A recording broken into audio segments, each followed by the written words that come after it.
नमस्कार, ANB news देख रहे हैं आप। मैं हूं आपके साथ पल्लवी राजपूत और हमारे खास कार्यक्रम राजधानी लाइव में आप सभी का स्वागत है।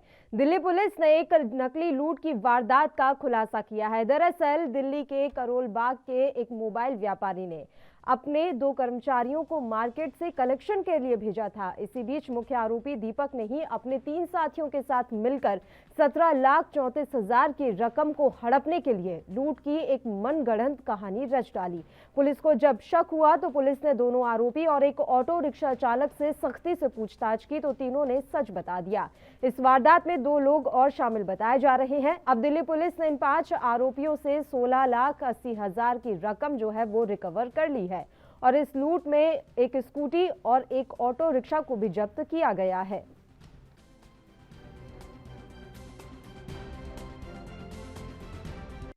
ये नॉर्थ डिस्ट्रिक्ट के थाना बड़ा इंदू राव का 10 जनवरी 2022 का वाकया है। शाम को तकरीबन 10 बजे हमें एक इन्फॉर्मेशन मिली है कि एक बिजनेसमैन है प्रताप सिंह करके, ये करोल बाग में रहते हैं, मोबाइल एसेसरीज का काम करते हैं।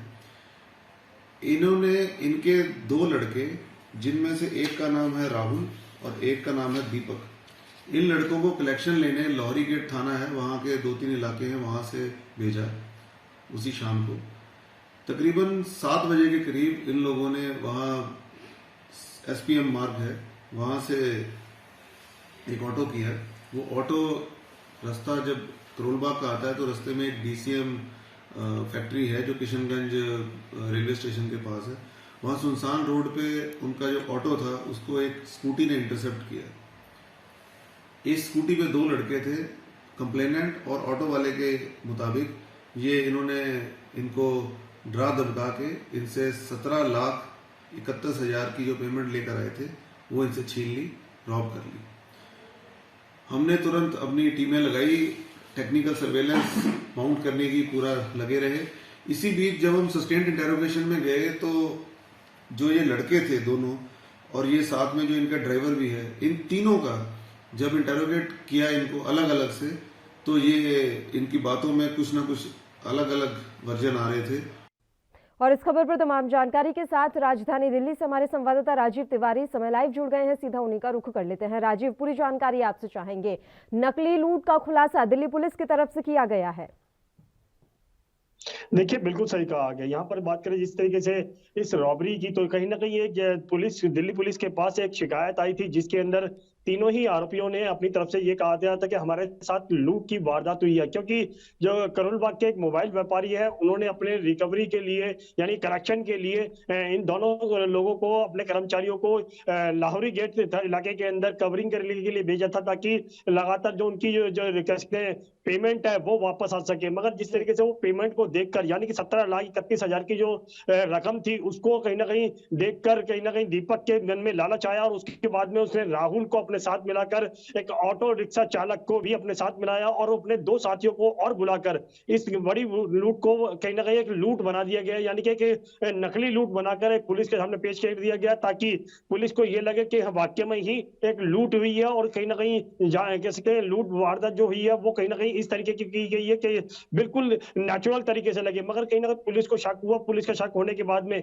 इसकी जब पूछताछ की गई तीनों ही व्यक्तियों से, यानी कि ऑटो चालक से भी और कह सकते दीपक से भी और राहुल से भी, तो तीनों के अलग अलग जिस तरीके से बयान आए उससे कहीं ना कहीं पुलिस को शक होता हुआ नजर आया और पुलिस ने फिर उसकी कार्रवाई की तो कहीं ना कहीं तीनों ने ही अपने घुटने टेक दिए और कहीं ना कहीं पुलिस के आगे अपने सारे गुनाह को जो है वो कबूल कर लिए गए। और दीपक जो है इसका मास्टरमाइंड बताया जा रहा है, क्योंकि दीपक ने ही सारी ये रचना रची थी और कहीं ना कहीं जो इसके साथी थे, यानी कि जो ऑटो चालक था वो भी सुल्तानपुरी का था, दीपक था वो भी सुल्तानपुरी का था, इसके 2 जो और साथी थे जिन्होंने स्कूटी का इस्तेमाल किया था वो भी कहीं ना कहीं सुल्तानपुरी के बताए जा रहे हैं। तो कहीं ना कहीं इस लूट को कहीं ना कहीं एक नकली लूट को एक लूट बनाया गया था जिससे कहीं ना कहीं 17,31,000 की रकम जो थी वो कहीं ना कहीं इनके हाथ में लग सके। मगर पुलिस के हाथ में लगने के बाद में 16,80,000 की रकम जो है वो रिकवरी कर ली गई है। जी बिल्कुल, बताया जा रहा है कि जो 16 लाख की रिकवरी की गई है वो अभी मालिक को लौटा दी गई है। इसको लेकर क्या कुछ जानकारी है? और सबसे बड़ी बात, जो पैसे इन लोगों ने खर्च किए हैं क्या उसकी रिकवरी भी इन आरोपियों से ही की जाएगी?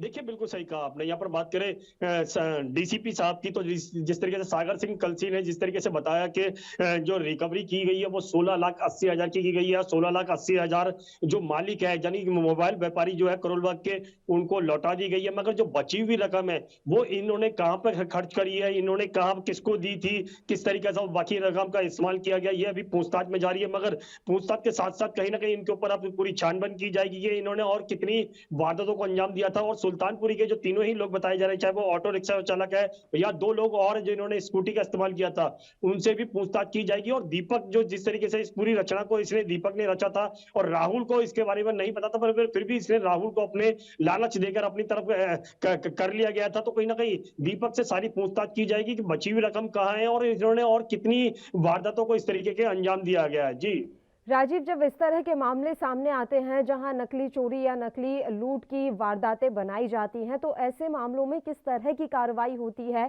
कितनी सजा आरोपियों को मिलती है, इसके बारे में भी हम विस्तार से आपसे जानकारी चाहेंगे। देखिए, बिल्कुल सही कहा आपने। यहाँ पर बात करें जिस तरीके से नकली लूट को एक असली लूट बनाने की कोशिश की गई और लगातार जिस तरीके से मोबाइल व्यापारी ने अपने ही कर्मचारियों को जब रिकवरी के लिए भेजा था, यानी कि कलेक्शन करने के लिए भेजा था, तो उसके अंदर कहीं ना कहीं जो पैसे की जो बड़ी रकम थी, यानी कि 17 लाख से 31,000 की जो रकम थी, उसको देखकर इनके मन में लालच आया था और जिसकी वजह से इन्होंने एक नकली लूट बनाई गई और जिसको कहीं ना कहीं पुलिस ने खुलासा कर दिया। मगर जिस तरीके से सागर सिंह कलसी की बात करें तो सागर सिंह कलसी अभी तक इसकी पूरी छानबीन करते हुए नजर आ रहे हैं और जो इनको सजा कितनी होगी ये अभी कोर्ट के ऊपर डिसाइड होगा। मगर कोर्ट के अंदर इनको भेज दिया गया है और लगातार केस चालू है। कोर्ट के अंदर क्या सुनवाई होगी और किस तरीके से इसके सजा डिक्लेयर की जाएगी, ये कोर्ट के ऊपर निर्धारित किया जाएगा। मगर जो बची हुई रकम यानी कि बची हुई रकम जो है वो किस तरीके से इनसे रिकवरी की जाएगी, कहां पर इन्होंने यूज इस्तेमाल किया था, वो पुलिस के अंदर अभी जांच का विषय बना हुआ है। जो 16,80,000 की जो रिकवरी थी वो मालिक को जरूर दे दी गई है। मगर इस तरीके की खुलासे से कहीं ना कहीं साफ जाहिर होता है, कहीं ना कहीं छोटी मोटी लूट को कहीं ना कहीं बड़ी रूप दिया जाता है और कहीं ना कहीं छोटे मोटे जो पैसे का लालच है वो कहीं ना कहीं इन लोगों के मन में नजर आता है। मगर जिस तरीके से पुलिस ने खुलासा किया उससे साफ जाहिर है कहीं पुलिस अपना काम करती हुई नजर आ रही है और इसी तरीके की जितनी भी लूट है या फिर कहीं वारदात है उनका खुलासा करती हुई आगे भी नजर आती रहेगी। जी राजीव, जैसा कि आपने बताया कि इस पूरी लूट की घटना का जो मास्टरमाइंड था वो दीपक था, क्या दीपक के खिलाफ पहले भी किसी तरह के मामले दर्ज हुए हैं? अगर हम उसकी हिस्ट्री के बारे में बात करें तो किसी तरीके की ऐसी आपराधिक हिस्ट्री रही है उसकी? देखिए, अभी दिल्ली पुलिस के जो डीसीपी साहब है सागर सिंह कलसी, उन्होंने बिल्कुल अभी ये स्पष्ट नहीं किया कि दीपक के पहले पिछले और भी रिकॉर्ड हैं क्या नहीं है। मगर ये जरूर स्पष्ट किया है कि ये सुल्तानपुरी का रहने वाला है और जो कह सकते हैं ऑटो चालक था वो भी सुल्तानपुरी का था, जो इसके दो साथी और थे वो भी सुल्तानपुरी के थे। यानी कि ये चारों ही लोग जो थे वो सुल्तानपुरी के और सुल्तानपुरी के इलाके के अंदर कहीं ना कहीं यही माना जाता है कि लगभग जो है लोग जो है वो इसी तरीके की इन्वॉल्व में इस तरीके की लाइन में इन्वॉल्व रहते हैं। मगर दीपक से अभी तक पूछताछ जरूर की जा रही है। देखना होगा कि दीपक के द्वारा क्या और खुलासे किए जा सकते हैं या फिर इसकी ये पहली ही नकली रॉबरी थी। जी शुक्रिया आप हमारे साथ जुड़े राजीव, तमाम जानकारी देने के लिए। तो दिल्ली पुलिस ने नकली लूट के मामले का खुलासा किया है। ये बड़ी और अहम खबर राजधानी दिल्ली से 5 आरोपियों से फिलहाल रिकवरी कर ली गई है। हालांकि 17,34,000 इन लोगों ने लूटे थे जो कि नकली लूट थी, लेकिन जो रिकवर किया गया है वो लगभग 16,80,000 के आसपास रिकवर किया गया है। कुछ पैसे लोगों के द्वारा खर्च कर लिए गए हैं और उम्मीद जताई जा रही है कि कोर्ट में पेशी के बाद इनको कोई ना कोई कड़ी से कड़ी सजा मिल सकती है। अगली खबर का रुख कर लेते हैं जो कि राजधानी चंडीगढ़ से है। पंजाब में विधानसभा चुनाव की घोषणा के बाद लागू आदर्श चुनाव आचार संहिता के दौरान अभी तक यानी कि 12 जनवरी तक का हम ये आपको डेटा पहुंचा रहे हैं, 12 जनवरी 2022 तक कुल 23 करोड़ का आपत्तिजनक सामान और नकदी जब्त की गई है। इस संबंध में जानकारी देते हुए पंजाब के मुख्य चुनाव अधिकारी डॉक्टर एस करुणा राजू ने कहा कि राज्य में विभिन्न निगरानी टीमों द्वारा 24 लाख रुपए मूल्य की हजारों लीटर शराब जब्त की गई। उन्होंने ये भी बताया कि इसी तरह राज्य में 24 करोड़ रुपए मूल्य की नशीली दवाएं भी जब्त की गई हैं। इसके अलावा राज्य में 4 लाख रुपए की नकदी भी जब्त हुई है। वहीं डॉक्टर एस करुणा राजू ने कहा कि इसी तरह सुरक्षा कारणों से 31 लोगों के खिलाफ एहतियाती कदम उठाए गए हैं। वर्तमान में राज्य में गैर जमानती वारंट के 998 मामले लंबित हैं, जिनमें से 873 लोगों को आदर्श आचार संहिता लागू होने के बाद से हिरासत में लिया गया है और शेष 125 के खिलाफ कार्रवाई लंबित है। तो आदर्श आचार संहिता इस समय पंजाब में लगी हुई है, तो ऐसे में पुलिस प्रशासन, चुनाव आयोग अपनी तरफ से मुस्तैद है कि किसी भी तरह से माहौल बिगाड़ने के लिए कोई भी कृत्य ना हो। इसी कड़ी में बताया जा रहा है कि पुलिस ने बड़ी कार्रवाई करते हुए अब तक कई करोड़ों की हजारों लीटर शराब जो है वो जब्त कर ली है। राज्य में 23 करोड़ की नशीली दवाएं भी जब्त की गई हैं। ये बड़ी और अहम खबर राजधानी चंडीगढ़ से। पंजाब में कुल 23 करोड़ का आपत्तिजनक सामान अब तक बरामद किया गया है। आचार संहिता लागू होने के बाद पुलिस के द्वारा ये महत्वपूर्ण कार्रवाई की गई है। माहौल खराब ना हो, क्योंकि पंजाब वैसे ही नशे की गर्त में है। ऐसे में नशे के खिलाफ यहां पर अभियान पहले से ही छेड़ा गया है। इस बीच एक और बड़ी और अहम जानकारी पंजाब के मुख्य चुनाव अधिकारी डॉक्टर एस करुणा राजू ने साझा की है। डॉक्टर करुणा राजू के हिसाब से पंजाब में लगातार पुलिस मुस्तैद है। चौक चौराहों पर चेकिंग अभियान इस समय चुनावों के मद्देनजर चलाया जा रहा है। इसी बीच कई करोड़ों की हजारों लीटर शराब जो है जब्त की गई है। नकदी यहां पर पुलिस को बरामद हुई है और इसके अलावा ये भी जानकारी है कि नशीली दवाएं भी तस्करी की जा रही थी, जो भी पुलिस की पकड़ में आ गई हैं। क्योंकि पंजाब में चुनाव है, ऐसे में किसी भी तरह की कोताही बरतने के मूड में फिलहाल प्रशासन नजर नहीं आ रहा है।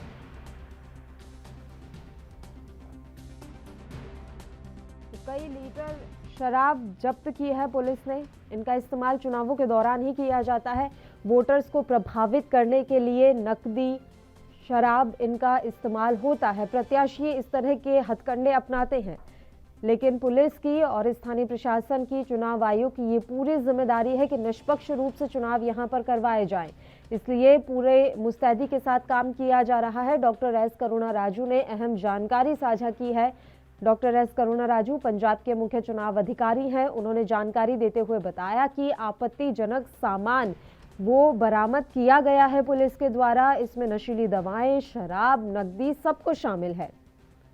और ये भी जानकारी मिल रही है कि 998 लोगों के खिलाफ गैर जमानती वारंट जो है वो जारी किया गया। कई लोगों की इसमें गिरफ्तारी भी की गई है। चंडीगढ़ से हमारे संवाददाता अमित कुमार इस खबर पर तमाम जानकारी के साथ इस समय लाइव जुड़ गए हैं। अमित, पूरी जानकारी आपसे चाहेंगे। डॉक्टर एस करुणा राजू ने क्या कुछ जानकारी साझा की है? चुनावों के मद्देनजर किस तरह की कार्रवाई चुनाव आयोग के द्वारा की जा रही है, स्थानीय पुलिस प्रशासन के द्वारा की जा रही है? देखिए, चुनाव में पहली ही चीज हाईलाइट कर दी गई थी कि इस बार ना मसल पावर चलने दी जाएगी, ना ही लिकर पावर चलने दी जाएगी, ना ही ड्रग पावर। मतलब किसी तरह का भी अनफेयर मीन का इस्तेमाल, अगर हम कहें कि इलेक्टोरल ऑफिसर नहीं चले, चुनाव की तरफ से, चुनाव इलेक्टोरल ऑफिसर्स की तरफ से नहीं करने दिया जाएगा। उन्होंने सीधे तौर पे इस चीज पर स्पष्ट किया और इसी के चलते लगातार कार्रवाई की जा रही थी। अलग अलग एरियाज को हाईलाइट किया गया। इन एरियाज में जहाँ पे पहले से ही जानकारी की यहाँ पे दारू चलती है, यहाँ पे पैसे चलते हैं, उन सब एरियाज को हाईलाइट करके हर एक स्टेप पे नाकेबंदी की हुई थी। और इसी कड़ी में 12 तारीख तक अगर हम सही तौर पर बोले तो 80,000 लीटर के करीब अगर हम कहें कि दारू पकड़ी गई थी। अगर हम सीधे तौर पे कहें कि like 79,766.5112 litre liquor has been seize, जिनकी अगर हम कहें कीमत 24 लाख रुपए बनती है, तो वही 23.366 करोड़ के नशीले पदार्थ पकड़े गए। तो इस डेफिनेशन को आपको समझना होगा। 23.6, अगर मैं सीधे ही बोलूं, 23 करोड़ के नशीले पदार्थ जो इलेक्शन में इस्तेमाल होने सीधे तौर पर अगर हम कहें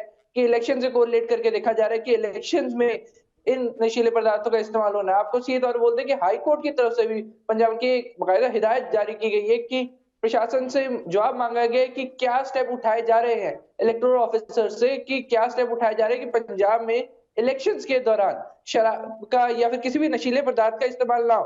तो उसी कड़ी में हम देख सकते हैं कि ये एक मेजर स्टेप है कि 23 करोड़ के करीब, अगर हम कहें तौर पे नशीले पदार्थों को सीज किया गया। उसमें अलग 24 लाख के करीब हम कहेंगे दारू अलग से पकड़ी गई और 4 लाख रुपए कैश, 4 लाख रुपए कैश सीज किए गए हैं इन्हीं से रिलेटेड। तो आप देख सकते हैं अपनी तरफ से अगर हम कहेंगे चुनाव आयोग पूरी तरह कोशिश कर रहा है कि किसी तरह की भी ना मसल पावर, ना मनी पावर, ना ही किसी अनफेयर मीन जैसे लिकर और ड्रग्स, इन सब का इस्तेमाल ना किया जाए। तो उन सब चीजों पे बाकायदा नकेल कसी हुई है। 12 तारीख तक के आंकड़े दिए गए, 12 तारीख तक ये सब कुछ सीज किया गया। तो अभी भी देख सकते हैं कि लगभग एक महीने से ज्यादा का समय अभी भी बचा हुआ है कि 14 फेब में, तो लगभग 1 महीने का समय अभी बचा हुआ है। और सिर्फ इलेक्शन संहिता लगने के कुछ दिनों के अंदर ही आप देख सकते हैं कि लगभग 23 करोड़ के करीब के नशीले पदार्थ सीज किए गए हैं, 23 करोड़ के करीब। तो आप देख सकते हैं कि कितना ज्यादा अनफेयर मीन्स चुनाव आयोग ने अपनी तरफ से, पंजाब जी, चुनाव जी। आयोग ने अपनी अमित, तरफ से एक आपसे ये भी मेजर जानकारी हम ड्रॉप की है। चाहेंगे कि पंजाब के ऐसे कौन से सेंसिटिव एरियाज हैं जहां पर इस तरह की गतिविधियां ज्यादा देखने को मिलती हैं और उन इलाकों पर ज्यादा ध्यान रखने की जरूरत है।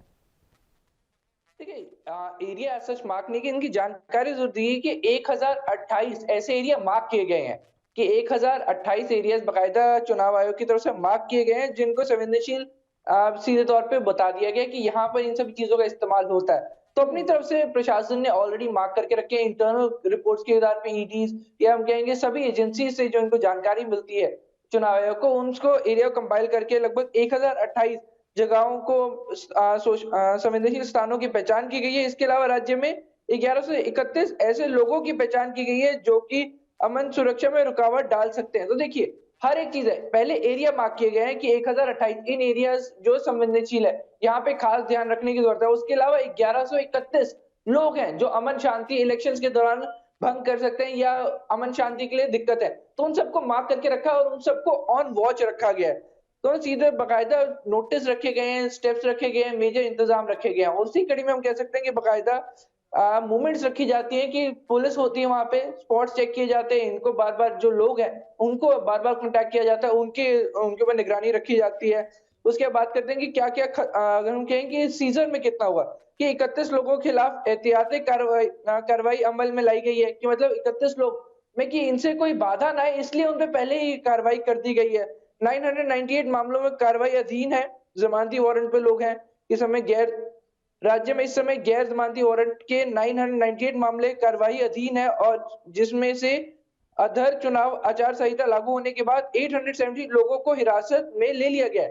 तो 998 लोगों में से सीधा 873 को हिरासत में भी ले लिया गया। तो आप देख सकते हैं कि सख्ताइयां बढ़ा दी गई है, कि किसी तरह से भी पंजाब का माहौल ना खराब हो। हर एक चीज की कोशिश की जा रही है, ना लोगों पे, जो सेंसिटिव लोग हैं जो माहौल खराब कर सकते हैं उनके ऊपर नजर रखी जा रही है। 1131 लोग एरिया मार्क किए हुए हैं, 1028 की यहाँ पर माहौल खराब होता है या फिर हम कहें कि यहाँ पे ही सबसे ज्यादा मसल मनी पावर चलते हैं, तो उन एरियाज को टारगेट कर रखा है। वहां पे स्पेशल सेल्स बनाए गए हैं कि इन सब जगहों पे ये सब चीजें ना हो। जी देखिए, सीमावर्ती राज्य है अमित पंजाब, तो ऐसे में नशे और दारू के अलावा एक बहुत बड़ी चुनौती ये रहती है कि आप शांति किस तरीके से बनाए रखेंगे। खालिस्तानियों का एक अलग ही यहाँ पर डर हमेशा से सताता रहता है, तो इसको लेकर किस तरह की विशेष सावधानी बरती जा रही है, चाहे वो आतंकवाद के खिलाफ हो या फिर खालिस्तानियों की मूवमेंट के खिलाफ हो। देखिए, इसमें चीज मैं वही हाईलाइट कर रहा हूँ कि 1131 लोग, ये स्पेसिफिक लोग हैं पंजाब के। ये चाहे हम बड़े से कहते हैं कि बड़े लोग हो सकते हैं, पादरी, मौलवीज एंड एवरी, वो लोग जिनका इन्फ्लुएंस है लोगों पे, वो लोग जो जिनके कहने पे माहौल खराब हो सकता है, वो लोग जिनकी लोग सुनते हैं, वो लोग जो अगर हम कहें कि शहर में चाहे या ना चाहे उनको इलेक्शन नहीं कराने, तो वो लोग हैं, ये वो सब लोग हैं जिनके चलते माहौल खराब हो सकता है। तो उन सबको इन नोटिस रखा गया, उन सबको हाईलाइट कर लिया गया, उनको पिन पॉइंट कर लिया गया कि ये 1131 लोग पंजाब में है, इनके ऊपर निगरानी रखने की सख्त जरूरत है, कि अगर किसी कारण माहौल खराब हो सकता है, इन सभी व्यक्तियों का कोई ना कोई कोरिलेशन हो सकता है। तो उन चीजों को पहले ही हाईलाइट करके रखा हुआ है, पहले ही मार्क करके रखा हुआ है, और इन सब के ऊपर समय समय अगर हम कहें निगरानी और पूछताछ भी की जा रही है। तो आप देख सकते हैं ये स्टेप, मेजर स्टेप पहले ही इलेक्शन कमीशन की तरफ से ले लिए गए हैं, ताकि पंजाब में इलेक्शन पीसफुल तरीके से हो। क्योंकि पहले ही बार बार ये अगर हम कहें कि प्रधानमंत्री नरेंद्र मोदी के कॉन्वॉय में जो चूक है, उसके बाद लगातार ये बात आ रही थी कि पंजाब में माहौल खराब होने की बात हो सकती है। उससे पहले अब लुधियाना में जो ब्लास्ट हुआ उसका एग्जाम्पल ये। तो अपनी तरफ से इलेक्शन कमीशन ने बहुत ज्यादा सख्ताइयां की हुई है।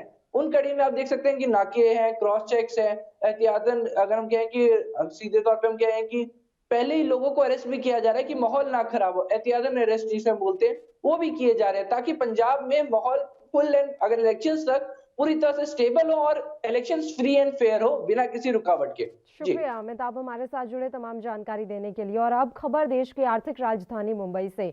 मुंबई के अपर पुलिस आयुक्त कार्यालय पहुंचे कांग्रेस नेता आरिफ नसीम खान ने मोदी सरकार पर बड़ा आरोप लगाया। उनका ये साफ तौर पर कहना था कि मालेगांव बम ब्लास्ट में मोदी सरकार आरोपियों को बचा रही है। मालेगांव बम ब्लास्ट को भले ही कई साल गुजर गए हों, लेकिन आज भी सियासत जारी है। प्रज्ञा ठाकुर सिंह से लेकर अन्य आरोपियों के ऊपर विपक्ष के तेवर कुछ ठीक नहीं लग रहे। कांग्रेस के दिग्गज नेता नसीम खान ने कहा कि सबूतों के साथ छेड़छाड़ हो रही है। अपनी नाराजगी जाहिर करते हुए उन्होंने लिखित शिकायत अपर पुलिस आयुक्त कार्यालय को सौंप दी है।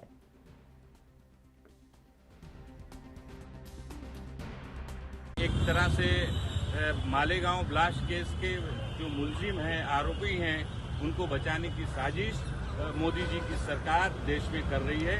उसके खिलाफ आज हमने एटीएस चीफ जो विनीत अग्रवाल जी हैं, उनसे हमने मुलाकात की है, उनको ज्ञापन दिया है और हमने कहा है कि एटीएस ने जो कार्रवाई की थी उस कार्रवाई पर कोई आंच नहीं आनी चाहिए।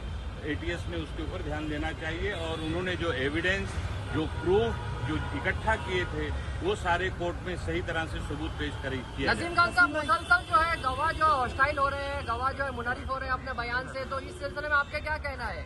ये जितने भी लोग छूटे हैं, कर्नल पुरोहित जैसे लोग जो छोड़े गए हैं, सारे आप उठाकर देखिए कि जो गवाह हॉस्टाइल हो रहे हैं, अपनी गवाही से मुकर रहे हैं, वो कौन लोग हैं? वही पूना के रहने वाले लोग हैं, कुछ नासिक के रहने वाले लोग हैं। कर्नल पुरोहित वगैरह जो जमानत पर रिहा हो चुके हैं, एनआईए की गलती की वजह से कोर्ट से जमानत जिनको मिल चुकी है, वो सारे लोग गवाहों को कहीं न कहीं दबाव डालकर और उनको हॉस्टाइल करवा रहे हैं, उनको मुकरवा रहे हैं अपनी गवाही देने से। एक गवाह ने जो है वो योगी आदित्यनाथ का भी नाम लिया है इस पूरे मामले पर, तो क्या आप उनसे बात कर पाएं इस तारीख से? देखिए, वो तो रिकॉर्ड पे है। जो गवाह ने गवाही से जब वो मुकरा, तो मुकरते वक्त उसने कोर्ट को ये बताया कि मुझे एटीएस।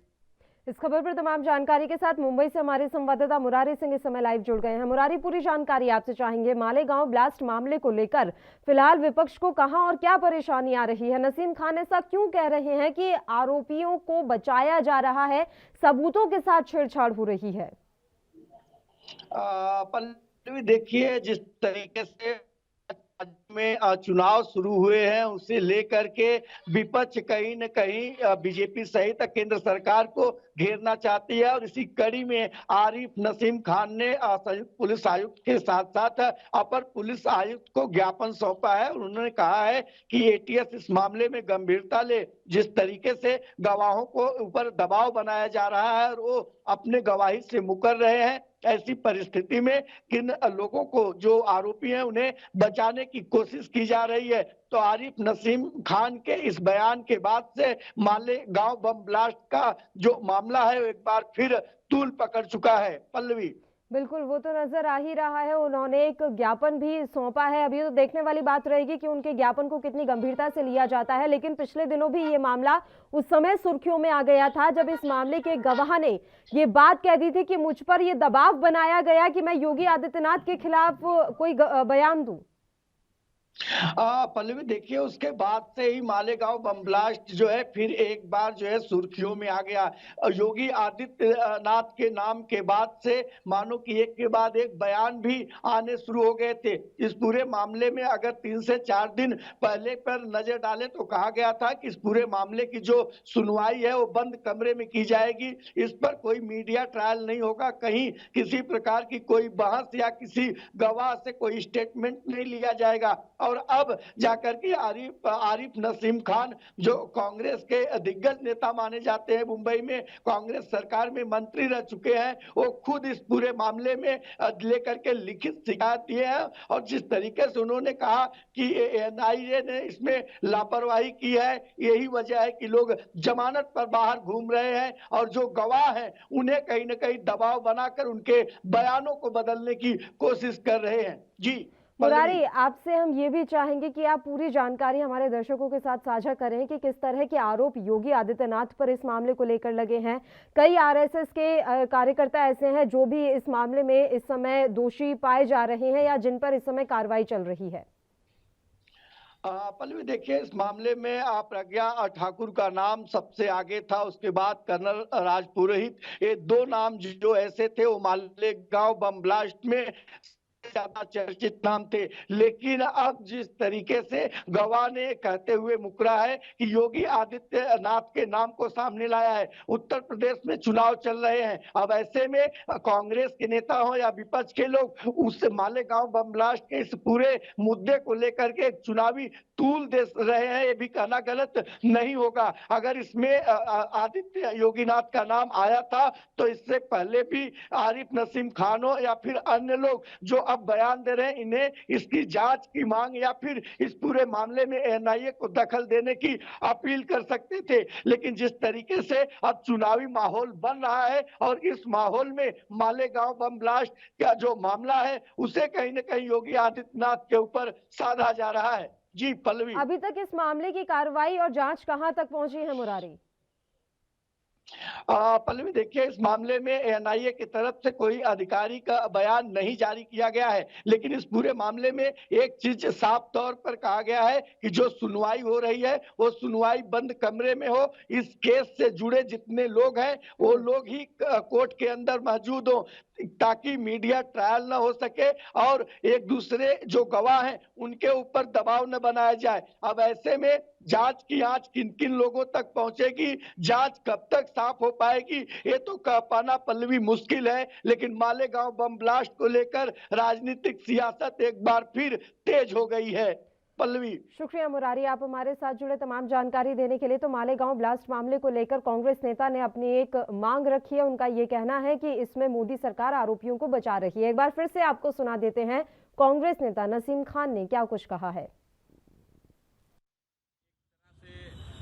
मालेगांव ब्लास्ट केस के जो मुलजिम हैं, आरोपी हैं, उनको बचाने की साजिश मोदी जी की सरकार देश में कर रही है। उसके खिलाफ आज हमने एटीएस चीफ जो विनीत अग्रवाल जी हैं उनसे हमने मुलाकात की है, उनको ज्ञापन दिया है और हमने कहा है कि एटीएस ने जो कार्रवाई की थी उस कार्रवाई पर कोई आंच नहीं आनी चाहिए। एटीएस ने उसके ऊपर ध्यान देना चाहिए और उन्होंने जो एविडेंस, जो प्रूफ जो इकट्ठा किए थे वो सारे कोर्ट में सही तरह से सबूत पेश किया। नसीम खान साहब, मुसलसल जो है गवाह जो हॉस्टाइल हो रहे हैं, गवाह जो है मुनरिफ हो रहे हैं अपने बयान से, तो इस सिलसिले में आपका क्या कहना है?